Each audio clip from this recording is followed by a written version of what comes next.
Bonsoir Denis Verstraeten, vous êtes tête de liste pour la gauche anticapitaliste. Bonsoir Laure Orlet, vous êtes 4e sur cette même liste. On va, comme pour tous les autres, demander l'avis de nos citoyens ici en plateau par rapport à cette gauche capitaliste qu'on connaît finalement assez peu. Bonsoir monsieur, vous en pensez quoi de cette gauche anticapitaliste? On va vous filer un micro, voilà. Je suis curieux de découvrir un peu le programme parce que moi j'estime qu'il faut dans notre société aujourd'hui une meilleure répartition des richesses et qu'actuellement on fait tout l'inverse et que je pense qu'on va vivre malheureusement dans les prochaines années des situations catastrophiques. Donc j'espère effectivement avoir un changement et vous écouter, voir quelles sont vos propositions. Convaincu, vous aussi, jeune homme, a priori, répartition des richesses, bonne chose? Moi je ne suis pas vraiment convaincu par cette idée de répartition des richesses. Je pense qu'on vit déjà dans un pays très social, avec l'une des meilleures aides sociales au monde, un système de santé excellent. Et même si malgré tout, il y a encore des inégalités entre les riches et les pauvres, je ne pense pas que cette solidarité forcée soit la solution. Et je ne pense pas que ce soit une bonne chose et que ce soit possible au long terme. Alors, de l'intérêt d'un côté, et puis je viens d'entendre parler de solidarité forcée. Qu'est-ce que vous répondez à ce jeune homme? Je vais commencer par un chiffre, en fait. C'est qu'en Belgique, moi, je ne pense pas qu'on vit dans une société égalitaire. Les 10% les plus riches de la population possèdent 55% du patrimoine. Je ne pense pas qu'on puisse dire qu'on vit dans une société qui est égalitaire. Je pense que ce qui est important, c'est de porter un projet anticapitaliste. Vous savez, nous, Laure et moi, on est une génération qui va devoir vivre avec les conséquences du changement climatique, avec la montée de l'extrême droite, avec les dangers de la guerre, avec la casse du service public. Et donc pour nous, on lie toutes ces causes-là au système capitaliste, qui approprie toujours plus de richesses dans dans un nombre toujours plus petit de mains, qui exploite les gens toujours plus et qui mène à toutes ces crises en fait. Et donc si on veut apporter une réponse conséquente aux crises qu'on observe, on est obligé d'aller à la racine du problème. C'est pour ça qu'on est anticapitaliste. Je repose la question parce que finalement, je n'ai pas tout à fait la réponse. Pardon, mais je vais du coup la poser à vous, Madame Orlet. Ce jeune homme vient de parler de solidarité forcée. Ça, c'est quand même un terme qu'on n'entend pas souvent. Et ce jeune homme y voit finalement peut-être quelque chose qui ne fonctionnerait pas. Est-ce qu'il faut vraiment forcer la solidarité? Est-ce que ça ne doit pas être naturel? Mais nous, au contraire, on pense qu'il faut imposer des normes aux capitalistes parce que les capitalistes ne vont pas, par solidarité, donner leur richesse pour la répartir au sein de la société. C'est pour ça qu'il faut des normes contraignantes et dures. C'est pour ça que nous, on prône un impôt exceptionnel, substantiel pour les 10% les plus riches de la population pour pouvoir ensuite les redistribuer. Parce que la redistribution des richesses, c'est la base pour une meilleure société. Et elle doit être redistribuée d'une part, mais c'est dans des secteurs clés. Et ces secteurs clés, ils doivent être définis démocratiquement avec l'ensemble de la population. Et les grandes fortunes de cette planète le disent régulièrement et encore récemment. Taxez-nous. Qu'est-ce qui fait qu'on ne le fait pas, selon vous? Je pense qu'on n'a pas encore le rapport de force suffisant et c'est aussi à ça qu'on essaye de contribuer, nous, au quotidien, dans nos luttes, dans les différents mouvements sociaux. C'est quelque chose qui doit se faire main dans la main avec les partis, les syndicats, les collectifs de terrain, etc. Et c'est comme ça qu'on va réussir à imposer ce genre de normes. On a questionné, comme pour tous les autres, évidemment, nos téléspectateurs et internautes via l'application Opinio. Que pensez-vous de cette question de la répartition des richesses? Une appropriation collective des richesses pour mieux les répartir ensuite. Vous êtes pour à 40%. Contre pour une personne sur deux. C'est le moment d'accueillir à distance et d'accueillir, mais merci de participer de loin. Je pense que vous êtes à Genève. Bonsoir Tiffany Afskrift, avocate, fiscaliste, en plein travail, en tout cas en train de prendre des notes. Ça veut dire que tout cela vous intéresse au plus haut point et on s'en réjouit. Alors, question finalement, vous entendez parler de gauche anticapitaliste. Ça vous inspire quoi? Est-ce que vous avez une question à leur poser? Alors oui, j'ai une question à leur poser. D'abord, je leur dis bonjour, bien sûr.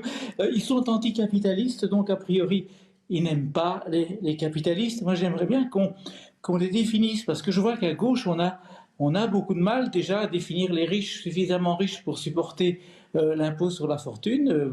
PS et Écolo, on est aux environs d'1 million. Pour le PTB, c'est 5 millions. Alors, la première chose que je leur demanderais, c'est pour avoir le droit d'être considéré comme un capitaliste, il faut avoir une fortune de combien? Et puis, je leur dirais, quand vous aurez débusqué tous ces capitalistes, je pense que dans votre terminologie, ce sont des ennemis de classe, qu'est-ce que vous allez en faire? Est-ce que vous allez leur imposer, c'est ce que j'ai cru comprendre de la déclaration de Madame, est-ce que vous allez leur imposer un énorme impôt sur la fortune? Vous avez parlé de 10% de la population, ce qui m'amène à me demander, est-ce qu'il va rester une classe moyenne chez vous, parce que là, on va beaucoup plus loin. Le PTB parle de 1% de la population, donc vous en prenez à beaucoup plus de monde. Ou bien est-ce que vous allez purement et simplement, comme ça se fait dans l'histoire, quand des mouvements apparentés sont arrivés au pouvoir, est-ce que vous allez les exproprier purement et simplement? Voilà alors, on a plein de questions en une et on va les poser dans l'ordre. Et je suis sûr que vous allez pouvoir apporter des réponses claires, concrètes et précises. Alors, on parle de quel revenu? C'est vrai qu'il y a deux partis en Belgique qui évoquent des sommes différentes. 1 million, 5 millions, vous dites quoi? Le fait d'être un capitaliste, en fait, on peut pas. C'est pas une question de revenu, c'est une question de rapport à la production et à l'économie. Est-ce qu'on possède les actions qui nous donnent un pouvoir décisionnel dans une entreprise? Est-ce qu'on possède directement cette entreprise? L'usine, par exemple. Donc c'est comme ça qu'on va définir ce qu'est un capitaliste. Par ailleurs, pour parler plus concrètement, dans notre programme, comme l'a dit Laure tout à l'heure, on définit cet impôt exceptionnel de crise sur les 10% les plus riches de la population. C'est un impôt qui est par ailleurs progressif. Il termine sur le pourcent le plus riche de la population avec 18% du patrimoine. Donc on ne peut pas dire qu'on exproprie la personne. Elle donne un cinquième de sa fortune. Quand on a plusieurs milliards, je pense que c'est entendable que la collectivité, de partager un petit peu à la collectivité. Il y a une troisième question qui a été posée par Tiffany Afskrift. Quid de la classe moyenne, finalement?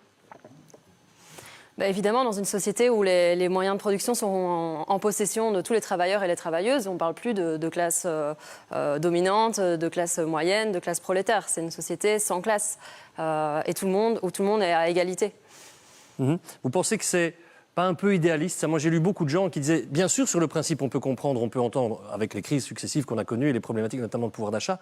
Non, on a l'impression qu'on part vraiment dans quelque chose qui est à ce point poussé à l'extrême que ça n'en serait finalement jamais réalisable. Vous assumez le fait d'aller vraiment vers cet extrême-là, c'est pourquoi? C'est pour obtenir un minimum ou c'est parce que vous tenez vraiment à cet extrême-là? On assume parce qu'on pense que c'est nécessaire aujourd'hui de défendre ces idées-là. Et ce qui est idéaliste, c'est de croire en ce système capitaliste qui continue à détruire la planète, à exploiter le vivant, qui multiplie les violences, qui nourrit ces violences. Donc pour nous, ça, c'est un non-sens de continuer à nourrir ce système-là. Et c'est une nécessité, c'est urgent aujourd'hui de changer de système. Merci à vous pour cette réponse. On va revenir ici en studio tout en saluant Tiffany Afskrift, qu'on remercie d'avoir consacré une partie de sa soirée à cette émission et à ce débat préélectoral. Sophie Crapet, je reviens vers vous. Je répète, vous luttez contre le sans-abrisme, contre la précarité. Ici, on est quand même en train d'opposer, me semble-t-il, à moins que je ne fasse fausse route, la notion de riche et la notion de pauvre. Et parfois, pour certains, ça peut poser un petit souci, justement. Ça donne un peu le sentiment d'une vraie lutte. Oui, c'est-à-dire qu'à notre niveau, à partir du moment où on s'occupe de personnes qui sont en difficulté de logement, le logement est central. Et par exemple, une des questions qu'on se posait, c'était de savoir dans quelle mesure est-ce qu'une politique de logement serait une politique uniquement de logement public, qui serait certes utile, massive et prise en considération qui pourrait se déployer grâce à l'ensemble de cette manne financière que vous pourriez récupérer. Mais en même temps, en tant qu'associatif, quelque part, nous, on va rassembler une série de citoyens, une série de volontés pour ensemble tenter de répondre à ce défi majeur qu'est la crise du logement demain en Belgique. Et donc, c'est une vraie question. Je veux dire, souvent, quand on a de l'anticapitalisme, on va vers du communisme. Et donc, dans quelle mesure est-ce que vous proposez une approche qui est où chaque citoyen a sa place et où on a cette liberté associative de proposer des solutions multiples à un problème énorme, ou bien est-ce que vous êtes dans une démarche plutôt univoque? Madame Orlet? Oui. Nous, ce qu'on défend, c'est une sécurité sociale du logement, parce qu'on considère que le logement, c'est un droit. Et donc, tout le monde a droit à vivre sous un toit, à vivre dans un logement décent. Et donc, c'est quelque chose qui doit être accessible pour tout le monde dans la société, qui doit être un droit garanti à tous. Vous évoquez aussi la notion de transport public gratuit, qui est aussi quelque chose qui revient très, très régulièrement dans les débats, en ce compris dans les débats traditionnels. Petite question, vous financez ça comment ? Je pense qu'on a déjà bien parlé de l'impôt substantiel et puis aussi l'impôt structurel qu'on augmente sur les grosses fortunes, l'impôt des entreprises. Ça fait quand même une belle rentrée financière qui nous permet de développer ça. Et puis, nous, on se présente au niveau de l'Union européenne, il faut viser grand. Il ne faut pas se contenter de la Belgique. Nous, on met en avant la nécessité d'un service public du rail européen. Parce qu'étant donné la crise climatique actuelle, on ne peut pas continuer de prendre l'avion à tout bout de champ, comme c'est le cas actuellement. Il y a énormément de choses qui pourraient se faire en train, avec un service public dont tout le monde peut bénéficier dans des conditions bien meilleures que celles actuelles. Vous êtes clairement identifié sur l'échelle politique comme étant à l'extrême gauche. Tout à l'heure, j'entendais dire c'est la preuve qu'il y a encore de la place à l'extrême gauche. Et parfois, ça peut prêter un peu à confusion. Je reviens vers vous. Je sais que vous aviez une petite question à poser, quelque chose qui vous interpelle par rapport à la gauche anticapitaliste. Oui, j'aurais voulu savoir en fait comment vous vous différenciez du PTB. Ok. En fait, avec les camarades du PTB, on se retrouve très souvent dans la lutte.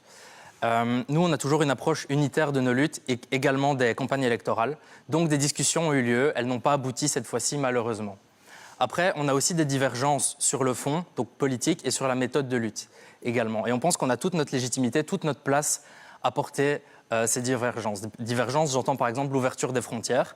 Là, il faut savoir que demain, au Parlement belge, il y aura la discussion de est-ce qu'on entérine ou non le nouveau pacte migratoire européen qui doit encore renforcer l'Europe forteresse. Nous, on est absolument contre ça. On est pour l'ouverture des frontières. C'est des points qui ne sont pas portés par le PTB, par exemple. On est aussi pour le démantèlement et la décroissance des industries polluantes et nocives. Donc, une écologie de combat. En plus de ça, du coup, oui, on tend toujours la main à se retrouver par après pour faire face à l'offensive néolibérale à laquelle on fera face après les élections. On tend la main au PTB, à tout le mouvement social, pour se mettre autour de la table et préparer cette riposte, quoi. Mais on parle souvent d'une dispersion des voix de gauche. Madame Orlet, j'aurais presque envie de vous dire qu'on est en train ici de parler d'une dispersion des voix de l'extrême gauche. Vous assumez ? Pour nous, ce n'est pas une mauvaise chose qu'il y ait une pluralité des débats à gauche. C'est plutôt une bonne chose, justement, de pouvoir tirer les discussions vers la gauche et de pouvoir assumer des divergences avec le PTB. Et si je peux juste compléter mon camarade Denis, on a aussi des divergences sur le plan international et européen. C'est aussi pour ça qu'on choisit ce niveau-là de pouvoir, parce que c'est là où on a le plus de désaccords. Par exemple, sur le cas de l'Ukraine. Nous, on est pour le soutien au peuple ukrainien dans sa défense, et donc le soutien à son financement et son armement. C'est un point sur lequel le PTB n'est pas d'accord. Et un point très concret qui a marqué l'actualité. Monsieur Dufrane, rebonsoir, je reviens vers vous. Vous avez écouté, vous aussi, très attentivement ce qui vient d'être dit sur ce plateau. Est-ce qu'il y a un point particulier du programme qui a attiré votre attention et sur lequel vous souhaitez interroger nos invités ? Oui, de manière plus générale, on comprend bien évidemment l'idéologie de votre parti et il y a énormément de points qui sont très, très pertinents. Moi, la seule chose qui me gêne en fait, c'est justement cette notion de lutte, cette notion de conflit que vous avez évoquée à plusieurs reprises, qui est présent dans votre nom, qui est présent dans votre logo avec ce poignet fermé. Moi, en tant qu'entrepreneur, je vous assure qu'on n'est plus du tout en fait dans cette lutte-là. Enfin, ça fait partie peut-être des décennies précédentes, le fameux opposition, le patronat, les ouvriers, col blanc, col gris. Je vous assure que ce soit dans mon entreprise ou avec énormément de dirigeants et dirigeantes d'entreprise, c'est plus du tout d'actualité. Et je parle pour des gens qui ne font pas ça de façade. Je parle de gens vraiment qui sont ancrés culturellement dans leurs valeurs. Je parle des questions environnementales, des questions sociétales, avec des entreprises vraiment qui sont en marche, avec de véritables, pas des plans cosmétiques. On va dire, on a fait un bilan carbone ou on est dans les ESG, véritablement cela. Et donc, mon point est de dire que, voilà, sur cet aspect-là, ne pensez-vous pas que vous êtes un petit peu, je veux dire, plus dans en le lien passé, avec plus en lien avec aujourd'hui le monde de l'entreprise qui n'est plus dans ce débat, dans cette dichotomie vraiment. Déjà, une première chose, c'est que tous les acquis sociaux sont les résultats de luttes, et encore aujourd'hui. Et il y a des luttes qui sont encore en cours aujourd'hui. Je pense aux luttes récentes qu'il y a eu chez Deleuze, aux grèves du 8 mars, au combat pour la Palestine en ce moment, à Code Rouge, etc., etc. Il y en a tout plein. Donc la lutte, c'est une nécessité et c'est pour faire avancer les droits sociaux. Maintenant, autre chose, c'est qu'il y a une contradiction évidente avec les entreprises et, par exemple, les enjeux environnementaux. Il y a une contradiction qui est inhérente au fonctionnement des entreprises et du système capitaliste, qui est l'accumulation de profits, qui accroît de toujours plus, toujours plus. Et ça, c'est en contradiction avec les besoins humains et notamment la protection de l'environnement. J'y reviens parce que le reproche, il est aussi sur cette notion de lutte. Qui est peut-être plus nécessairement ce qu'on connaît dans des entreprises comme la vôtre. Lutte, combat, est-ce que c'est encore bien des thèmes appropriés aujourd'hui quand on dit justement que les relations se sont bien assouplies dans les entreprises entre les patrons et leurs employés ? Je pense que c'est une question de point de vue, c'est un point de vue situé. J'assume que c'est un point de vue situé.